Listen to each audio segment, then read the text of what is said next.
जानते हैं आप लोग कि अभी अभी मैं हॉस्पिटल से आई हूँ और चीज़ें कुछ ठीक नहीं चल रही हैं लाइफ में। एल्विश आर्मी वाला और सिस्टम हैंग। इतने दिनों में किस किस का सिस्टम हैंग किया है ये बताओ जरा। वाह यार, मतलब इतनी सारी जो है प्रे की जा रही थी मेरे लिए, मुझे पता ही नहीं था। आधे से ज़्यादा समस्याएं हमारे जीवन में हल हो जाएंगी अगर हम अपनी मेंटल हेल्थ पे ध्यान देंगे तो। जिस किसी को भी ऐसा कुछ हो रहा है, मैं यही कहूँगी कि अपने लोगों से बात करो। गुड वाला इवनिंग हैगा जी, एंड राम राम सभी को। साथ में श्री हनुमान जी जयंती की भी ढेर सारी शुभकामनाएं। और मैं यही उम्मीद करूंगी कि भाई हनुमान जी हम सबके संकट जो है हर लें। संकट मोचन हनुमान जी हमारे कष्टों का निवारण करे, संकटों का निवारण करे। काफ़ी कष्ट चल रहे हैं जीवन में। क्या बोलूँ, मैक्सिमम लोगों को पता ही है सब कुछ, है ना। जानते हैं आप लोग कि अभी अभी मैं हॉस्पिटल से आई हूँ और चीज़ें कुछ ठीक नहीं चल रही हैं लाइफ में। काफ़ी वक्त से नहीं चल रही है। उसका रिजल्ट ये आया कि मुझे हॉस्पिटलाइज्ड होना पड़ा। और उसके बाद कई सारी चीज़ें समझ में भी आई जो कि टाइम रहते शायद आ जानी चाहिए थी या आ चुकी थी, लेकिन फिर उन पे ध्यान नहीं दिया। बहुत बहुत सारा स्टफ है, बहुत कुछ है। बहुत कुछ ऐसा है जो आप लोगों को बताया जा सकता है। बहुत कुछ ऐसा है जो बता के बिना मतलब के ऐसी मायूसी उदासी, है ना, स्प्रेड नहीं करना चाहती हूँ मैं। तो स्माइल के साथ सबसे पहले तो भाई ट्वीट्स देखे मैंने तुम लोगों के, मतलब एकदम खतरनाक है ना। एकदम एल्विश आर्मी वाला और सिस्टम हैंग। इतने दिनों में किस किस का सिस्टम हैंग किया है ये बताओ जरा। काफी दिन हो गए यार सोशल मीडिया का, मुझे कुछ पता नहीं है क्या चल रहा था, क्या हो रहा था। आप लोगों ने तो बहुत सारा सिस्टम हैंग कर दिया है ना। वाह यार, मतलब इतनी सारी जो है प्रे की जा रही थी मेरे लिए, मुझे पता ही नहीं था। चेक ही नहीं किया, देखा ही नहीं कुछ। तो हालत ही खराब थी। मैंने चेक किया है ट्वीट, हमारे चैनल का ट्वीट मैंने चेक किया आज। और अच्छा लगा मुझे, एक्चुअली दिल से अच्छा लगा। वो लोग जो मेरे फैंस भी नहीं हैं और वो लोग मेरे लिए प्रे कर रहे हैं, है ना, दुआएं मांग रहे हैं, ये बहुत बड़ी चीज़ हो जाती है। आप लोग किसी और के फैंस हो, वो भी एकदम खतरनाक वाले फैंस हो, और आप किसी और के लिए दुआएं मांग रहे हो, साथ साथ में आप अपना काम भी कर रहे हो ना। वोटिंग वोटिंग भी कुछ चल रही है ना आप लोगों की, उसके बावजूद भी प्यार दे रहे हो अपना, प्रार्थना कर रहे हो, कामना कर रहे हो स्पीडी रिकवरी की। ये बहुत बड़ी चीज़ हो जाती है भाई। तो पता नहीं, मुझे नहीं पता मैं आप लोगों की फैमिली का हिस्सा हूँ या नहीं, लेकिन आप लोग मेरी फैमिली का हिस्सा ज़रूर हो। कुछ लोग मुझे कह रहे थे कि फ्रेंड्स और फैमिली को थैंक्स बोलना चाहिए था। तो पहले तो मैं कहना चाहती थी उन लोगों के लिए कि आप लोग भी फ्रेंड्स और फैमिली में ही आते हो। जब कोई हमारे अच्छे की कामना करता है तो वो हमारा अपना ही होता है, हमारा शुभ चिंतक, हमारा चाहने वाला, वेल विशर, है ना। तो आप लोग भी वही हो। और साथ ही साथ में फ्रेंड्स और फैमिली को ट्वीट्स पे तो मैं धन्यवाद नहीं कह सकती। वो तो मेरे साथ ही थे सारे के सारे, वो तो पास में ही थे। उनको तो सबको फ़ोन किए जा सकते हैं, उनको सामने बोला जा सकता है। लेकिन आप लोगों से बात करने का तो एक ही ज़रिया है, जो आप लोग सोशल मीडिया पे इतना प्यार दे रहे थे। आप लोगों को तो वहीं से मैं धन्यवाद कह सकती थी। हाँ, अगर कोई जन मेरे सामने होता आप लोगों में से, तो भाई दिल से हाथ जोड़ के मैं धन्यवाद करती उसका भी। बट अभी अपने पास कोई रास्ता नहीं है ट्विटर या फिर किसी अदर सोशल मीडिया हैंडल के अलावा कि अपनी वार्तालाप हो सके। बट यार, बहुत अच्छा लगा मुझे वो सब कुछ देख के। और पिछले कुछ दिन बिल्कुल भी अच्छे नहीं गए हैं, बिल्कुल भी नहीं। वेंसडे से चीज़ें शुरू हो गई थी। थर्सडे, हाँ आई थिंक थर्सडे हम लोग हॉस्पिटल चले गए थे। चीज़ें बड़ी ख़राब जा रही है जीवन में। हॉस्पिटल के बेड पे लेट के लगता है कि भाई क्या ही कर रहे हैं, किस चीज़ की भागा दौड़ है, क्या ही चल रहा है और क्यों कर रहे हैं। वहाँ पे बाकी मरीजों को देख के लगता है कि भाई नहीं यार, अपन तो फिर भी ठीक है, उनका दुख ज़्यादा है हमारे से। लोग और भी बहुत सारा बहुत कुछ झेल रहे हैं, लोग अपनी अपनी ज़िंदगी में बहुत चीज़ें चल रही हैं। किसी को कोई समस्या है, किसी को कोई समस्या है, किसी की चोट दिख जाती है, किसी की चोट नहीं दिखती। मैं वो पेशेंट हूँ जिसकी चोट दिखने में नहीं आती जिसके दिमाग में तकलीफ हो रही है, लेकिन हर एक इंसान को वो चीज़ समझ में नहीं आएगी।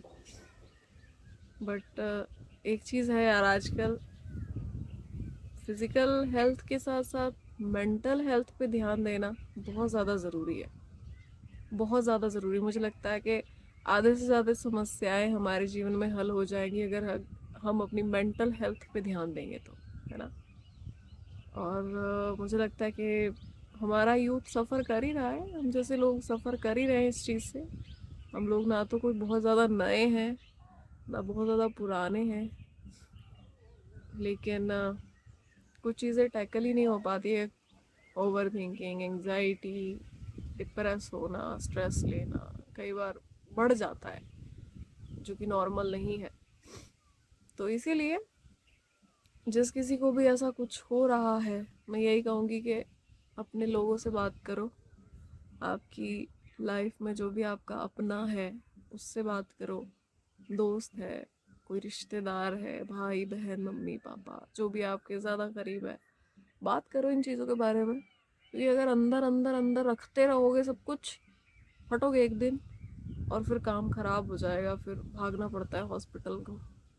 फिर अपनों के बजाय फिर आपको किसी अनजान साइकाइट्रिस्ट के पास जो है वो अपनी ज़िंदगी की कहानी रखनी पड़ती है। फिर वो निकालेगा कि अरे आपका ट्रॉमा कहाँ से शुरू हुआ था। तो वहाँ तक नौबत जाने ही मत दो, उससे पहले ही चीज़ें सॉल्व कर लो। मुझे एक चीज़ पता है, क्योंकि मैंने सफ़र किया है या कर रही हूँ इन चीज़ों से, कि जो थॉट के लेवल पे चीज़ें ख़राब होती है ना, उसे थॉट के लेवल पे सही किया जा सकता है, बिना किसी मेडिसिन के भी सही किया जा सकता है। अगर टाइम रहते आप थोड़ा सा ध्यान दे दो ना इन सारी चीज़ों पे, तो ये चीज़ें आपको ज़्यादा हॉन्ट नहीं करेंगी, है ना। क्योंकि सारा खेल हमारी थिंकिंग का है, सारा खेल ना हमारे माइंड का है। तो ऐसा ही कुछ चल रहा है मेरे साथ भी। ज़्यादा ज्ञान तो मैं दूंगी नहीं आप लोगों को, आप लोग समझदार हो।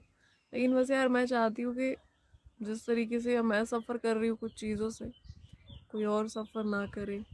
हो सकता है कोई और भी, या फिर बहुत सारे लोग अपनी ज़िंदगी में बिल्कुल ही अकेले हो, है ना। या उनके आसपास जो लोग हैं उनको वो नहीं कह सकते क्योंकि वो दुखी हो जाएंगे हमेशा। क्योंकि मुझे यही डर रहता है कि अरे अगर मैं जाके खुल के ये चीज़ बोल दूंगी, मैं दिखा दूंगी कि अरे मैं दुखी हो गई हूँ, तो ये जो मेरे साथ वाला है बेचारा ये भी दुखी हो जाएगा। या मेरी मॉम को बोल दूंगी तो वो भी दुखी हो जाएंगे, दोस्तों को बोलूंगी तो उनको भी बुरा लगेगा। क्योंकि मेरे करीब जितने भी लोग हैं बहुत ज़्यादा करीब है, लाइक वो सारे ही, लाइक दोस्त भी, मैंने आपको बताया कि मेरे ज़्यादा तो दोस्त हैं नहीं। तो मुझे लगता है कि अगर मैं खुल के बोल दिया कि अरे मुझे इतनी प्रॉब्लम हो रही है, तो उन लोगों को बुरा लगेगा, वो लोग हर्ट हो जाएंगे, है ना। उनको लगेगा कि अरे इसके साथ क्या हो गया। और मेरी मॉम तो, मम्मियों का तो रिएक्शन वैसा निकलता भी है, तो डर लगता है उनको बताने में कुछ चीज़ें अगर हो जाती है जीवन में तो। लेकिन मुझे लगता है कि जितना सप्रेस करते रहोगे ना, उतना ये चीज़ें आपको खाएंगी। तो निकाल दो बाहर। कोई नहीं है बात करने के लिए, पेपर पे लिख दो। उससे भी नहीं, जाके भगवान जी से बात कर लो, तो सबको ही सुन रहे हैं, है ना। कम से कम मुझे लगता है कि एक सबसे बड़ा जो सुनने वाला है, सबको ही सुन रहा है, बिना कोई पार्शियलिटी के, बिना, है ना, कोई भेदभाव के। तो वो हमारा भगवान है, वो सबकी सुनता है। तो उसके पास भी जाके अगर अपना दुख बताओगे या कुछ भी अपनी समस्या बताओगे, या जिस चीज़ से तुम्हें प्रॉब्लम हो रही है वो बताओगे, तो शायद अच्छा लगेगा। क्योंकि वो चीज़ बाहर निकल जाती है, थॉट से निकल के वो बात में कन्वर्ट हो जाती है, कॉन्वर्सेशन में कन्वर्ट हो जाती है। तो शायद ज़्यादा रिलीफ मिलता है, सिर्फ अंदर नहीं घूमती है वो चीज़। और बस यही सारी चीज़ें मैं अप्लाई कर रही हूँ जीवन में। जहाँ तक कोशिश है, तो इतनी हद तक नहीं जाना चाहिए कि आपको दवाइयों का सहारा लेना पड़े इन सारी चीज़ों के लिए। और अगर लेना पड़े तो ले लीजिए टाइम से, क्योंकि फिर अगर कुछ बहुत ज़्यादा ख़राब हो गया है तो उसको और ज़्यादा ख़राब मत करो। मुझे पता है मैं बड़ी ऊपर ऊपर से बातें कर रही हूँ लेकिन ज़्यादा डिटेल में मैं बात नहीं कर सकती। बाकी सब ठीक है यार, सब ठीक है, चलता रहता है जीवन में। बस आप लोग खुश रहो, और जो थोड़ी थोड़ी ऊपर ऊपर से मैंने बताई कि जो गलतियाँ मैंने की है वो गलतियाँ मत करो लाइफ में। बाकी आप लोग बहुत प्यारे हो, टचवुड, और आपका प्यार बरकरार रहे, इसको किसी की नज़र ना लगे। मुझे नज़र बहुत लगती है आपसे जो प्यार मुझे मिल रहा है उसको ना नज़र लगे। बाकी देखते हैं आगे क्या होता है। बट एक सोशल मीडिया से भी साथ मिल रहा है मुझे, वो जितना है थोड़ा बहुत जो भी है जैसा भी है वो भी बहुत अच्छा लगता है यार। क्योंकि कहीं ना कहीं जितना भी बोल लो ये चीज़ें हमारे जीवन का हिस्सा तो बन चुकी है ना। बाकी जब सब ठीक हो जाएगा तो डिस्कस करूँगी आपके साथ कि क्या चल रहा था और क्या हुआ था। हो सकता है कि मेरे डिस्कस करने से शायद किसी को हेल्प मिले, है ना। और वैसे भी मैं एक प्रॉब्लम सॉल्विंग में ज़्यादा बिलीव रखती हूँ। प्रॉब्लम डिस्कस करने से ज़्यादा उसका सोल्यूशन डिस्कस करना अच्छा लगता है मुझे। तो अगर आप लोगों को मेरी ऊपरी ऊपरी बातें समझ में आई है और समझ में आया कि क्या चल रहा है, तो अगर कोई ऐसा है ना, अगर कोई ऐसा है जो इन समस्याओं से जूझ रहा है, लाइक एंजाइटी, डिप्रेशन है, उसको लगता है कि कोई बात करने को नहीं है, भाई किसी अजनबी को ही पकड़ लो, मुझे ही डीएम कर लो किसी को नहीं बताऊंगी मैं इनके क्या हो रहा है। मैसेज में लिख दो सारा चिट्ठा, आपकी बात सुनी जाएगी। वॉइस नोट भेज दो, सुनी जाएगी। अभी थोड़ा वर्क करेंगे, थोड़ी अवेयरनेस फैलाएंगे इन चीज़ों के बारे में, ताकि कोई और सफ़र ना करे। वैसे तो बहुत सारे लोग कर ही रहे हैं, लेकिन बस वही है कि हम सहते ज़्यादा हैं, कहते कम हैं। ढिंढोरा पीटना अच्छा नहीं लगता, मुझे भी नहीं लगता, आप लोगों को भी नहीं लगता होगा, बट फिर भी अवेयरनेस फैलाना बहुत ज़रूरी है चीज़ों को लेकर। हाँ, तो भाई आज की सभा यहीं समाप्त करते हैं। बहुत सारी बातें करनी है आप लोगों से, लेकिन तब जब चीज़ें ठीक हो जाएंगी तब। बाकी हम वैसे जैसे रूटीन में व्लॉगिंग करते हैं वैसा वही कोशिश करूँगी मैं करने की। ज़्यादा थोड़ा चलने फिरने में दिक्कत आ रही है मुझे, तो इसीलिए आज एक ही जगह बैठ के बात कर रही हूँ। अच्छा लगा कि बाजू ऐसे ऐसे करके रखती, पेन हो जाती। बट बहुत दिन हो गए थे, चैनल भी ऐसे पड़ा हुआ है सुनसान, तो इसीलिए मिलते हैं व्लॉग में, मिलेंगे अब एंटरटेनमेंट के साथ। आज थोड़ा से उदासी सहन कर लो, पता नहीं साला निकल ही नहीं रही है हंसी आ नहीं रही है अंदर से, फेक वाली भी नहीं आ रही है आज तो। हाँ, मिलते हैं नेक्स्ट व्लॉग में, तब तक के लिए अपना ध्यान रखो। अब बताया ना मैंने, अगर कोई समस्या है ज़िंदगी में इस तरीके की, है ना, देखो बाकी तो समस्याओं का निवारण करने वाला भगवान है, लेकिन अगर आपको लगता है कि कोई सुनने वाला नहीं है तो आप मुझे डीएम कर दो, मैं सुनूंगी। ओके, तब तक के लिए राधे राधे।